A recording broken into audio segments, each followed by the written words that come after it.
Good morning, student. Today we are going to start with the class 10 economics chapter, that is money and credit. Previously, the first two chapter, that is development and the sectors of Indian economy, has been explained by Srobonamis, and I am going to explain you money and credit chapter. So first of all, we will read how money is important as a medium of exchange. And we'll read then when there is no money, how people have to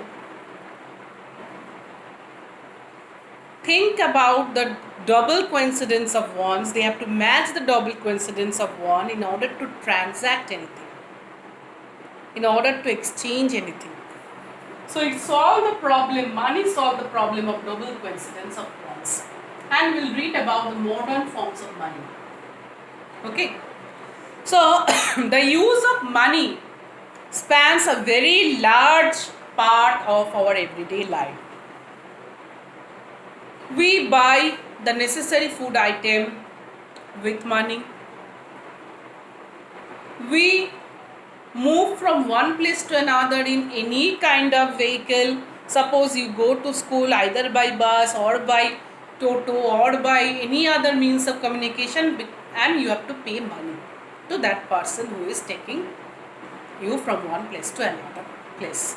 So in our everyday life, money is needed for our living, in order to buy food, in order to sustain our life, in order to move from one place to another place. So money is needed as a transaction. So if we look around us, we'll easily able to identify several transactions involving money in any single day. So we can list those transactions in a single day. That means milkman is coming, they are delivering you a milk and you are paying that. So from the morning itself you can list a transaction which is done by money. So in some of these transactions, services are being exchanged with money. For some, there might not be an actual transfer of money taking place now, but a promise to pay money back.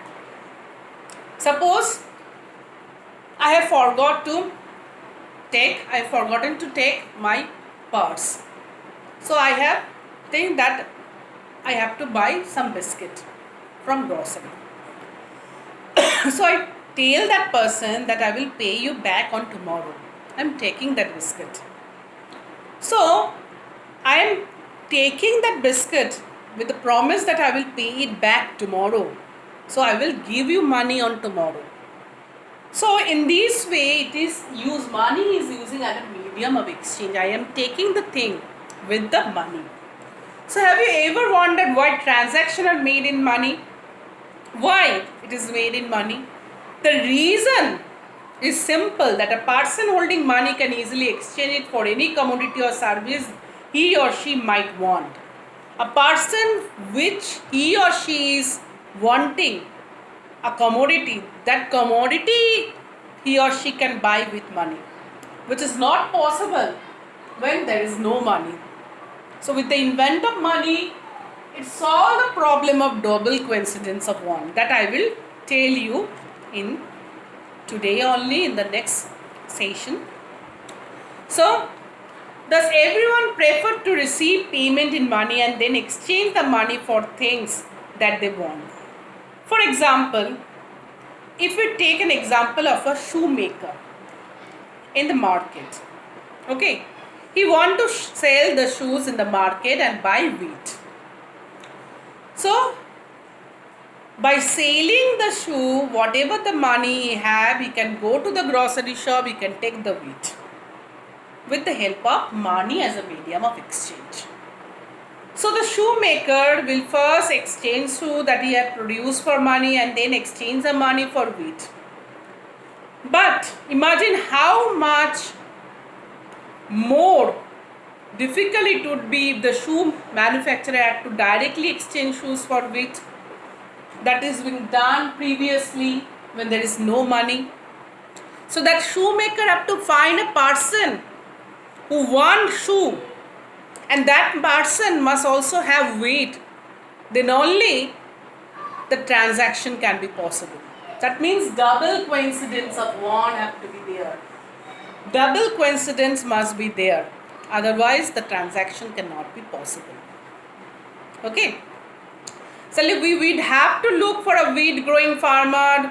Then that person must have the necessity of shoe. Then only the transaction possible.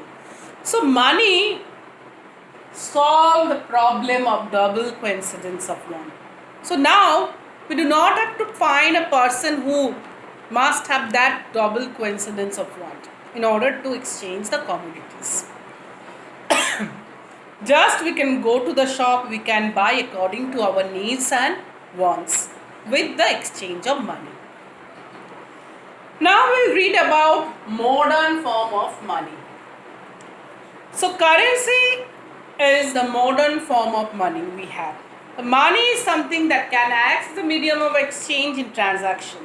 So before the introduction of coins and varieties of object we use as a money, for example, since the very early age, Indians used grain and cattle as money.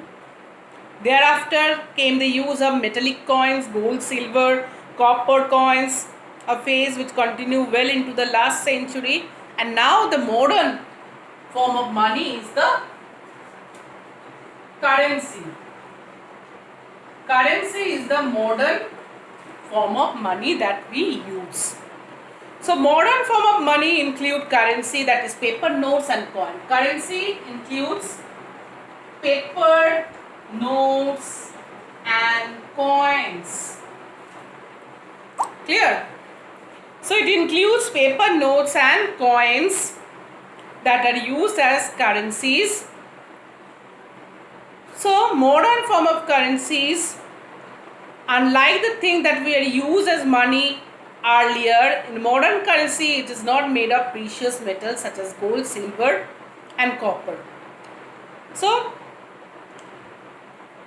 in modern currency they are only made up of paper, notes and some coins that are used, not with the precious metal. So why is it accepted as a medium of exchange?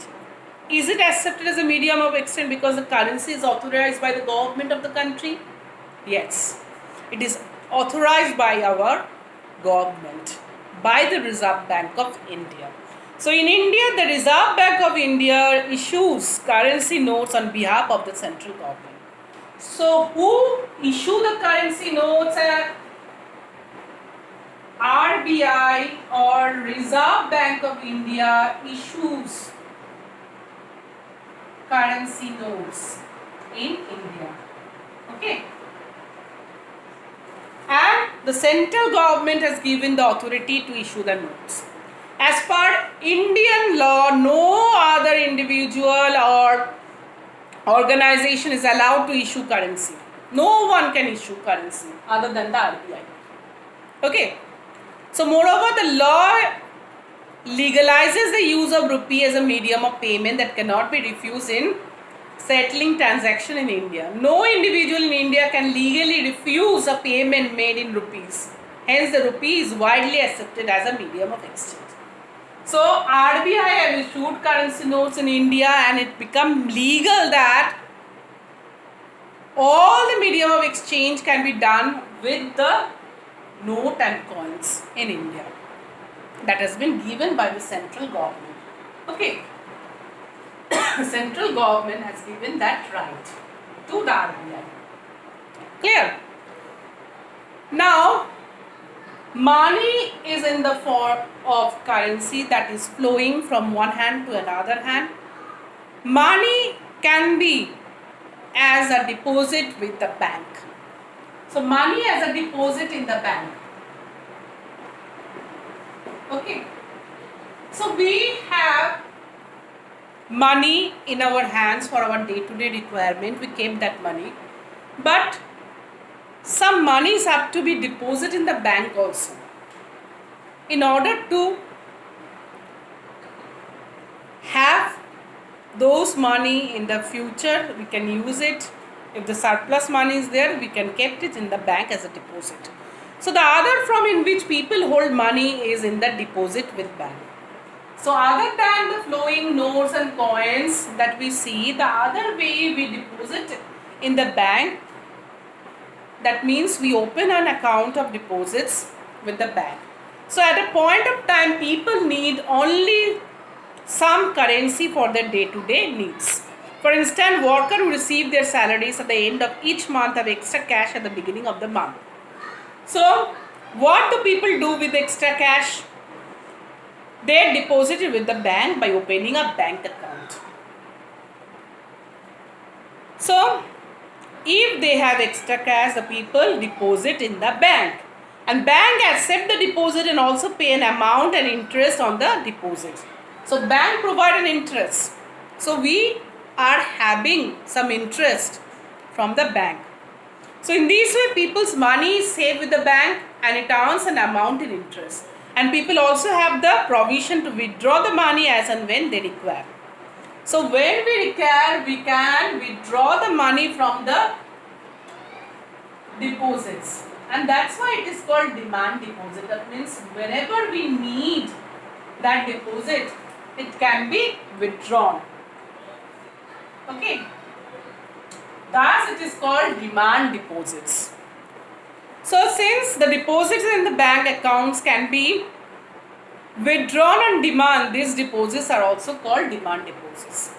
So as whenever we need to withdraw the money, we can go to the bank and we can say that we want to withdraw the money back. So that's why it is also known as demand deposit, because it is fulfilling our demand whenever we need. So demand deposits offer another interesting facility. It is the facility which retains the essential characteristics of money, that made either by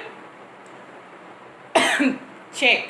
Okay, so we can hold the modern form of currency of money with as a paper notes as a flow of money, and then the deposits in the bank. Okay. Then we will read about the facilities of check, and we will read about the loan activities that is provided by the bank. Okay. We will read about the credit facilities in the next class. So we have read money as a medium of exchange and how it has solved the problem of double coincidence of one. We have read about the modern form of money.